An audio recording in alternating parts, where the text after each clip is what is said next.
कि ये जो 672 परिवार हैं, टेनेंट्स हैं पात्राचौल में, आप इनके लिए घर बनाएंगे, इनको आप पुनर्निर्वासित करेंगे, इनको फ्लैट्स देंगे और उसके पश्चात 3000 फ्लैट जो है वो म्हाडा के लिए इस 47 एकड़ जमीन पे बनाएंगे और उसके बाद कुछ जमीन जो है वो आपको डेवलप करने के लिए अनुमति दी जाएगी।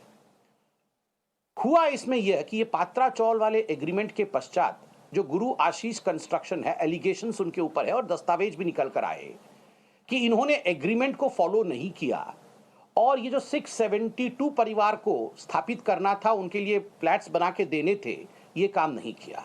उन्होंने 9 डेवलपर्स या बिल्डर्स को बुला करके, जो प्राइवेट बिल्डर्स थे, उनको उन्होंने 47 एकड़ जमीन बेच दिया।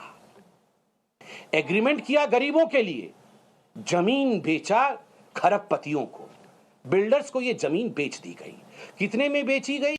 यह जमीन 901 करोड़ में बेचा गया। टू बी स्पेसिफिक 901.79 करोड़ में यह जमीन 9 बिल्डर्स को बेच दी गई। और केवल इतना ही नहीं, इसके साथ साथ इन्होंने जो GAC गुरु आशीष कंस्ट्रक्शन, जिसमें प्रवीण राउत एक डायरेक्टर थे, इन्होंने अपना एक प्रोजेक्ट भी वहां आरंभ किया और उस प्रोजेक्ट का नाम था मिडोज। और उस प्रोजेक्ट में उन्होंने बुकिंग अमाउंट 138 करोड़ का ले लिया। तो 901 करोड़ प्लस 138 करोड़, ये 1039.79 करोड़ की पूरी रकम बनती थी, लगभग 1040 करोड़।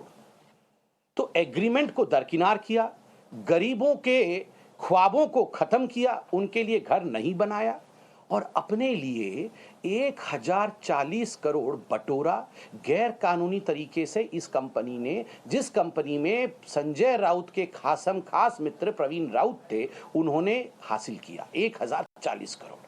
आप बताइए, 1040 करोड़ अपने लिए, गरीबों के लिए कुछ नहीं, क्या इसकी इन्वेस्टिगेशन नहीं होनी चाहिए? दूसरा विषय, प्रवीण राउत जो डायरेक्टर थे इस कंपनी में, उनके पास 100 करोड़ रुपए आए। ये जो 1040 करोड़ था, ये बटा 100 करोड़ रुपए प्रवीण राउत जी के पास आए। प्रवीण राउत जी ने भी 100 करोड़ रुपए इसमें से आगे भेजे, अपने रिश्तेदारों को दिए, अपने मित्रों को दिए, जिनसे सहायता मिली होगी उनको दिया। उसमें से जो एलिगेशन है, जो आप देख सकते हैं, मीडिया भी दिखा रही है, इसमें से एक बड़ा रकम संजय राउत जी के अकाउंट में भी गया है। यह भी खुलासा मीडिया ने किया है, यह भी एलिगेशन है, यह भी मामला कोर्ट में गया हुआ है। और तो और ये जो प्रवीण राउत है, जो संजय राउत के खास हैं और जिन्होंने गबन किया, उनकी पत्नी माधुरी राउत, ये संजय राउत की धर्मपत्नी श्रीमती वर्षा राउत की खास मित्र है। और माधुरी राउत जी ने वर्षा राउत जी को, अर्थात संजय राउत की पत्नी को 83 करोड़ रुपए, यह उनके 83 लाख रुपए, माफ करिएगा, 83 लाख रुपए उनके अकाउंट में ट्रांसफर किए एक अनसिक्योर्ड लोन के रूप में। 83 lakhs were given to the wife of Sanjay Raut, Shrimati Varsha Raut ji, as an unsecured loan by wife of Praveen Raut, माधुरी राउत। अब ये अनसिक्योर्ड लोन जो 83 लाख का मिला, उसमें से संजय राउत के परिवार ने दादर में एक फ्लैट खरीदा।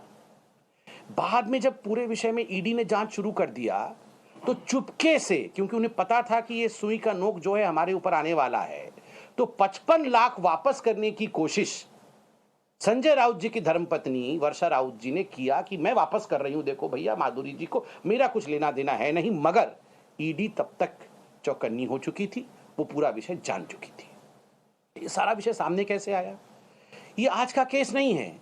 2018 में जब म्हाडा ने, जब महाराष्ट्र हाउसिंग और एरिया डेवलपमेंट कॉर्पोरेशन ने देखा कि अरे यह तो गबन हो गया, 1000 से अधिक करोड़ रुपए का, गरीबों के लिए घर भी नहीं बना और ये GAC कंपनी ने इसे बेच भी दिया, तो उन्होंने एक PMLA, prevention of money laundering act के अंतर्गत उन्होंने एक केस दर्ज किया, एक FIR किया, जिसमें प्रवीण राउत और वाधवान ब्रदर्स, आपको पता होगा ना वाधवान ब्रदर्स, जिनको कोविड के समय सहूलियत दिया था इनकी सरकार ने, जो महा विकास आघाड़ी सरकार की, वसूली आघाड़ी सरकार थी, इन्होंने स्पेशल उनको पैकेज दिया था। So BJP there targeting Shiv Sena MP Sanjay Raut, who has been arrested and has been sent to the Enforcement Directorate custody. So that's the BJP version. Now, what is the Shiv Sena version?